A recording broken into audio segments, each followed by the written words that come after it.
있는데요.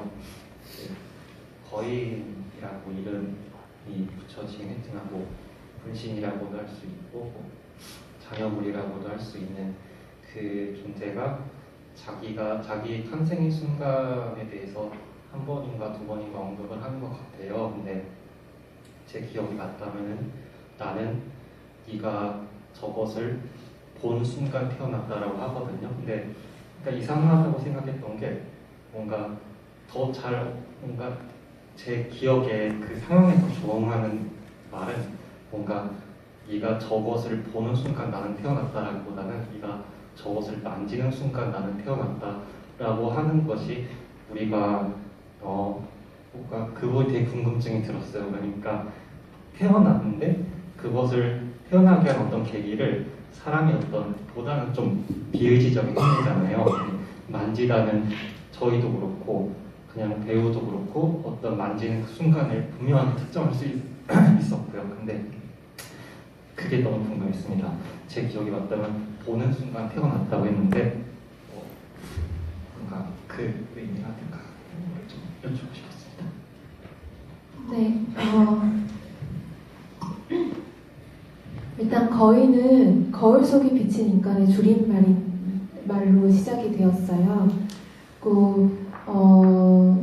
거인이 태어났던 어떤 것들은 사실 뭐랄까 그 인형에 대해서 이야기를 써야만 하는데 하나의 단일한 이야기로는 절대 만족할 수 없는 어떤 작가에 대한 이야기인데요. 그 작가가 인형을 만지는 순간 혹은 인형과 마주치는 순간을 저는 비의지적으로 표현하고 싶었던 것 같아요. 말씀해주신 대로. 그러니까 내가 의지적으로 이 이야기를 쓸 수 있었다면 저도 약간은 예전에 제가 써오던 방식대로 하나의 완전한 이야기를 쓰고 거기에 대해서 어떤 이상함도 느끼지 않았을 것 같은데 그 당시 작년 여름, 재작년 여름이었나? 재작년이 됐어요. 네, 모두 새해 복 많이 받으십시오. 네, 재작년 여름에 제가 사실 되게 상당히 비의지적인 상황이었던 것 같아요. 그리고 그것을 되게 이 인형과 새롭게 작업하는 것에서 많은 영감을 줬던 것 같아요. 사랑하는 사람에게도 차이고 그 글도 내 맘 같지 않고 이런 어떤 여러 가지 상황들이 내가 되게 의지적이라는 것 자체가 되게 이상한 상황이다. 내가 의지적이라는 상황이 되게 건강하지 않은 상황일 수도 있다. 어쩌면 나는 비의지적으로 존재했을 때 더 많은 것들을 감각할 수 있다. 그러면서 인형을 보면서 되게 많이 반성을 했어요. 예를 들면 극장에서도 나오지만 나는 살아있는 의지적인 존재로서 어떤 것 하나를 제대로 성찰하면서 볼 수 없는데 이 인형은 제가 그렇게 하는 동안 꾸준히 저를 바라보고 있더라고요. 눈 없이. 그러한 비의지성적인 만남을 표현하고 싶었다라는 생각을 하게 되었고 그 지점에서 되게 잘 봐주셨다고 생각이 듭니다. 감사합니다. 되게 작가님이 좋은 이야기를 나누실 수 있는 질문을 던져주신 것 같은데요. 작가님께서 잠깐 말씀을 해주셔서 제가 조금 부연 설명을 해드리자면 저희 작품 같은 경우에는 2023년 여름에 이제 작가님들과 인형이 만나서 이제 그때부터 저희 작업이 시작되게 되었습니다.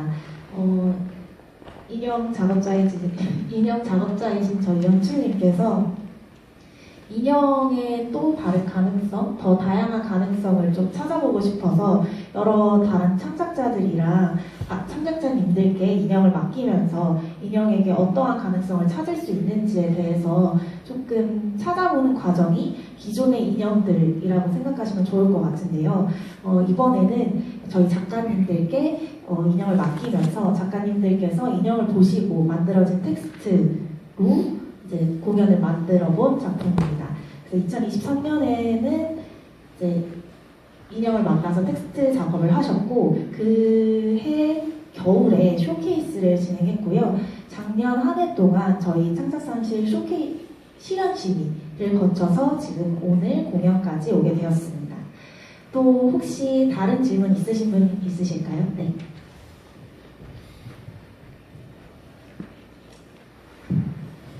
저는 세 분 작가님 다 공통된 질문을 드리고 싶은데요. 아무래도 각자 이제 같은 인형이라는 소재를 이제 골몰을 하시면서 되게 많은 고민들을 하셨을 것 같은데, 그리고 나서 이제 전혀 다른 인형 셋이 나왔잖아요. 그래서 골몰한 만큼 각자 이제 다른 작가님들의 인형을 이제 녹여낼 방식에 대해서 좀 특별하게 느낀 바도 있을 것 같아요. 되게 나는 상상하지 못한 방식이었다든지, 또 되게 공감이 갔다든지 그런 것들이 좀 있습니다.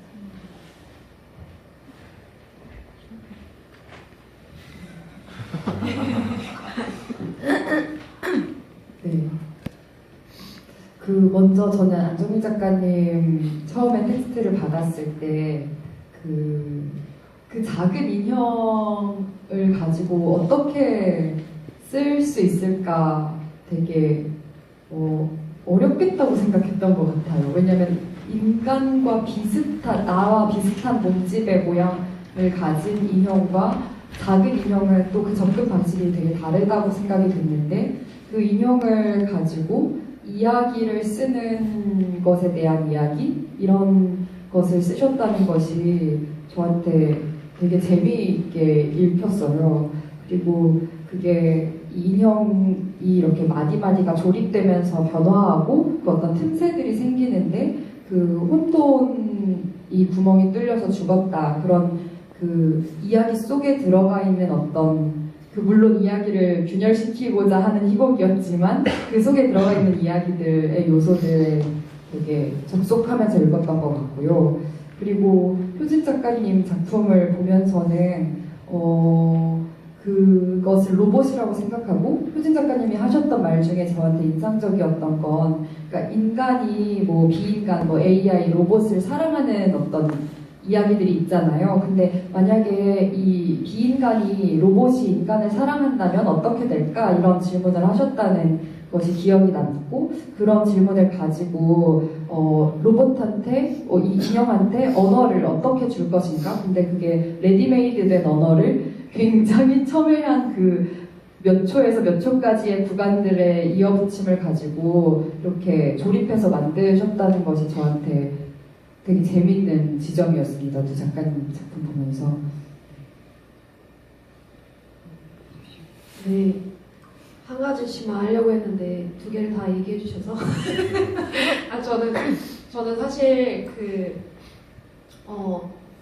첫 번째 작품을, 그러니까 안정민 작가님의 작품을 봤을 때는 저도 약간 비슷한 생각을 했던 것 같은데, 저 같은 경우에는 사실 작은 인형을 받았다면 되게 아이 같은 느낌이었거든요. 그리고 이제 저희 작가 영상이 막 있어요. 그걸 보시면은 이제 정민 작가님이 처음에 받으시고 이렇게 안고 계시는 모습이 있는데, 진짜 라피에타 석상을 상기시키는 모습이었었는데, 저는 왠지 제가 그 인형을 받았으면 아이에 대한 이야기를 되게 단순하게 했을 것 같다는 생각을 했어요. 근데 그게 아니라 어떤 이 조각난 인형, 그러니까 인형이 이제 조각날 수 있다는 것, 다 파편화될 수 있다는 것, 그것을 매개로 하셔서, 그러니까 그것을 출발점으로 삼아서 이야기 자체를 이 조각내는 그런 도전을 하신 게 저는 그걸 하신 게 저는 너무 되게 작가로서 되게 좋은 영감을 받을 수 있는 부분이었던 것 같고, 라자로 같은 경우에는, 그러니까 세 번째 작품, 연재 작가님의 작품 같은 경우에는 역시 작가 영상에도 나오지만 그 인터뷰에서 보시면은 이 작품이 아마 그 프로그램북에도 적혀 있을 것 같은데요.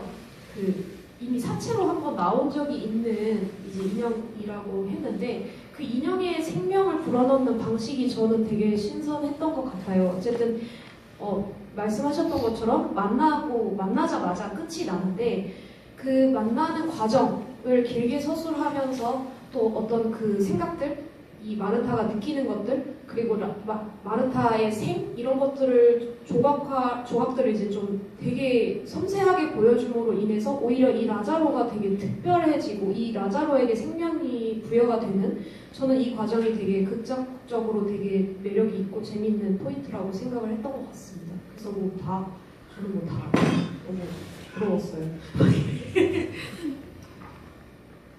저도 짧게 말씀드리자면, 저 같은 경우는 막 이렇게 인형을 조각내고 어떤 어떤 이야기의 불가능성에 대해서 얘기를 하는 시기였는데, 인형이 아닌 이야기의 불가능성에 대해서 얘기를 하는 시기였는데, 두 작가님께 좀 고백을 드리자면 되게 힘을 많이 받았어요. 왜냐하면 이 두 분은 끊임없이 사랑에 대해서 이야기를 하고 있었고, 제가 막 이렇게 사랑은 진심으로 누군가를 사랑해 본 적 없고, 뭐 진심으로 살아낸 적 없고, 뭐 이런 어떤 상태에 대해서 이야기를 하고 있을 때 두 작가님은 끊임없이 사랑에 대해서 이야기를 하고 있었던 것 같고, 어떤 희망에 대해서 이야기를 하고 있었던 것 같고, 그것이 죽음일지라도 그런 지점이 되게 다시 약간 글을 쓸 수 있게 해줬던 어떤 여러 가지 계기 중에 되게 중요한 계기가 되었던 것 같고, 그래서 약간 뭐랄까 작품을 다 같이 이어서 볼 때 솔직히 말씀드리고 부끄러운 부분도 좀 있었어요.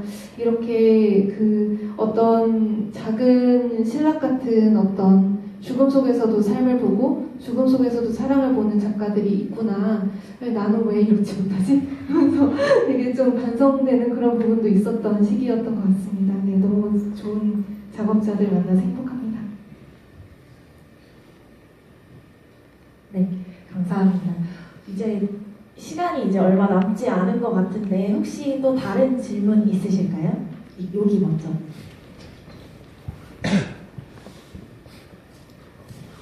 우선 그 공연 굉장히 재밌게 잘 봤습니다. 그 연출님께 질문을 드리고 싶은데요.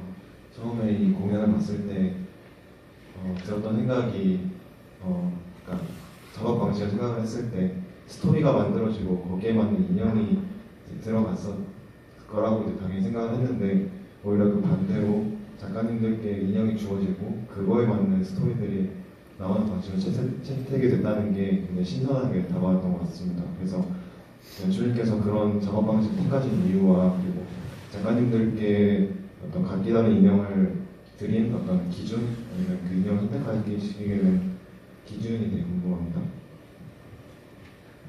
질문 같은 작업을 하게 된 거는 어쨌든 창작 작업을 하기 전에는 이제 디자이너로 참여를 하다 보니까 뭐 주로 오브제 디자이너, 인형 디자이너, 무대 디자이너 작업을 했었는데요. 근데 제 욕심에 인형이 중심이 되는 공연들을 만나고 싶었는데 그런 공연들은 사실 쉽게 만날 수 있는 공연들이 아니어서 아쉬움이 갈증이 있었고 그 갈증에서부터 인형이 중심이 되는 공연을 시도하다 보니까 기존 인형들 같은 창작 작업을 시작을 하게 되었고요. 이번에 이제 네 번째죠. 네 번째 프로젝트이고 그 전에 다른 창작자분들과 작업을 이어왔는데 장면으로 휘발되는 것이 아니라 인형으로부터 어떤 기록된 글을 수집하고 싶다는 생각이 들어서 네 번째 기존 인형들은 각 작가분들과 해보고 싶다라는 생각으로 세 분 작가님이 응답을 해주셔서 이런 자리가 많이 된 것 같고요. 기준.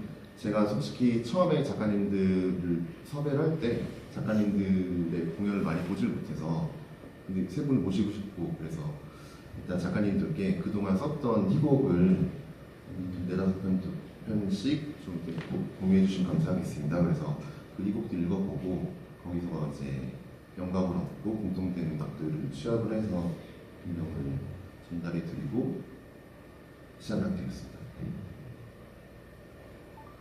네, 감사합니다. 제가 조금 이 작업을 같이 하면서 되게 재밌다라고 생각했던 포인트를 같이 조금 공유를 해드리자면 그 인형이 그냥 쓰여지고 그리고 버려지게 되는데 한번 맨 처음에 이제 제작됐던 상황이 끝나고 나면 이제 버려지게 되는데 그게 아쉬워서 이 인형이 그 다음에 또 어떻게 활용될 수 있을까 이런 지점에 포인트를 두고 이런 프로젝트를 만드셨다고 하더라고요. 그리고 이 작가님들한테 인형을 드렸을 때 약간 기대했던 포인트라고 하면은 인형에게 이름이 붙여질 수도 있지 않을까 이렇게 생각하시면서 인형을 전달했다고 하셨습니다. 다음 질문을 받아볼 텐데요. 아까 초기 분, 네. 네, 연출님께 질문드리고 싶은데요. 두 두 번째 단막 그 봄나무에서 무대나 이런 것들이 되게 그 미니멀하고 심플한데 갑자기 토사물이 쏟아지는 씬이 굉장히 저한테 강렬했던 것 같습니다. 되게 리얼하게 다가왔던 것 같은데 그 장면을 만들기 위해서 좀 고민했던 거 말리는 사람 혹시 없으셨는지 뭐 이런 것들 좀 그런 것들이 궁금했습니다. 봄남은 끝까지 그 마지막 봄남을 어떻게 표현할 것인가에 대해서 고민을 했었고 극장 들어와서까지 계속 뭐라고 되죠? 보강 작업이 이루어졌는데요. 사실 이런저런 실험들을 했는데 정말 하고 싶었던 거 못하는 경우가 좀 있기도 하고 어쨌든 소사물이라고 말씀하셨는데 어쨌든 그 세상을 이렇게 휘감고 있는 넝쿨들을 이제 무대 위에 이렇게 전복시키고 싶었는데 그런 것들이 현실적으로 표현이 어렵다고 생각이 들어서 정말 많은 분들께 계속 의견을 들었고 현진 작가님께 계속 여쭤봤었던 것 같고 그리고 작가님과 그리고 그 장면 관련해서는 김별 배우님과 굉장히 많이 논의를 하면서 진행을 했고 어쨌든 맞으셔야 되기 때문에 저 혼자 결정한 것이 아니고 작가님과 배우님과 다 같이 한번 결정을 하면서 했는데 조금 다음에 또 기회가 된다면 좀 더 엄청난 본람을 한번 해보고 싶긴 한데 네, 고민을 해보겠습니다. 네, 감사합니다. 저희 이제 시간이 지났다고 하는데요. 저희 이렇게 조금 정리를 해볼까 합니다. 많은 이야기 나눠주셔서 감사하고요.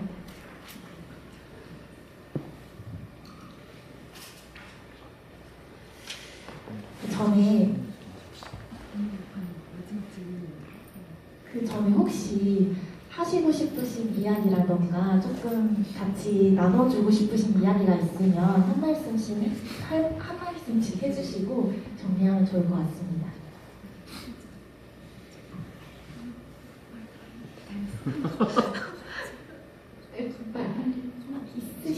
네네네.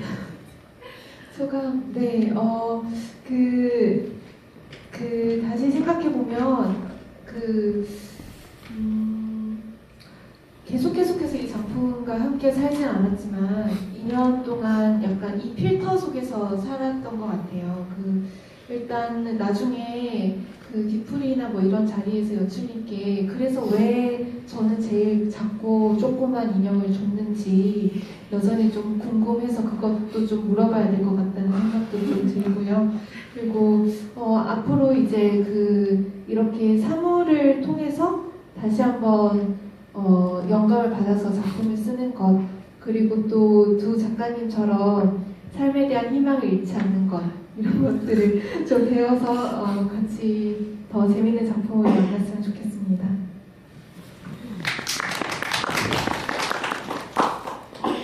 네, 일단은 너무 러닝타임이 긴데 러닝타임이 김에도 불구하고 이 황금 시간에 떠나지 않고 머물러 주시고 작가들의 이야기도 궁금해 해주시고 연출님 얘기도 궁금해 해주셔서 너무너무 감사드리고요.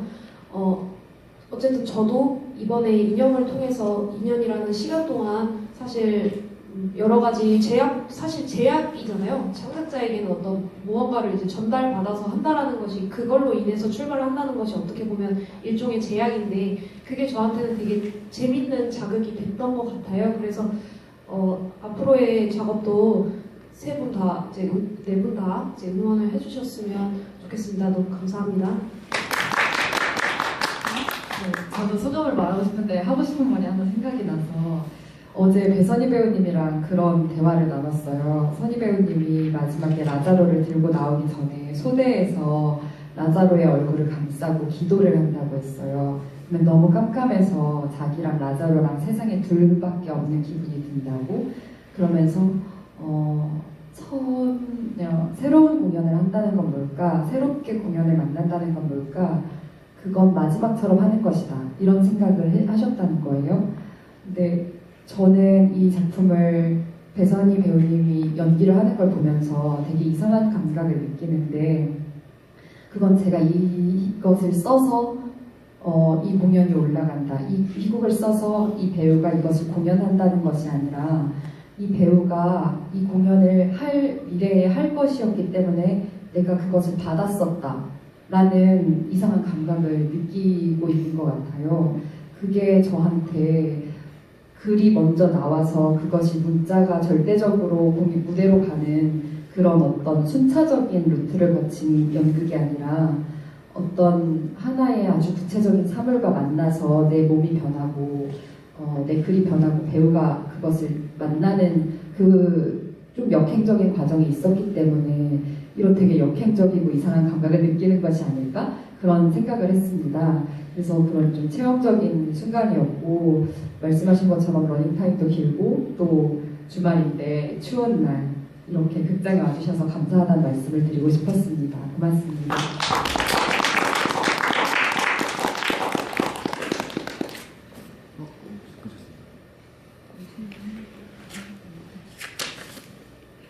그럼 이상으로 관객과의 대화를 마치겠습니다. 저희 티켓푸스랑 리플렛에 착착산실 QR코드가 있는데요. 밖에 나가시면 착착산실 QR코드가 준비되어 있습니다. 그쪽에 이북을 통해서 이제 작품별 소개글과 인터뷰 등을 보실 수 있습니다. 착착산실 SNS에서는 관람하신 공연에 응원 멘트를 남기고 선물을 받으실 수 있는 산실 최공 이벤트도 진행 중이라고 합니다. 많은 관심 부탁드리고요. 또 오늘 나왔던 이야기들 이외에도 저희 작가님들 인터뷰와 배우님들 인터뷰 그리고 저희 작품에 대한 더 많은 정보는 저희 좋은 기관 인스타그램에 준비되어 있으니까요. 저희 인스타그램도 한번 찾아봐 주시면 감사하겠습니다. 그럼 조심히 돌아가세요. 감사합니다.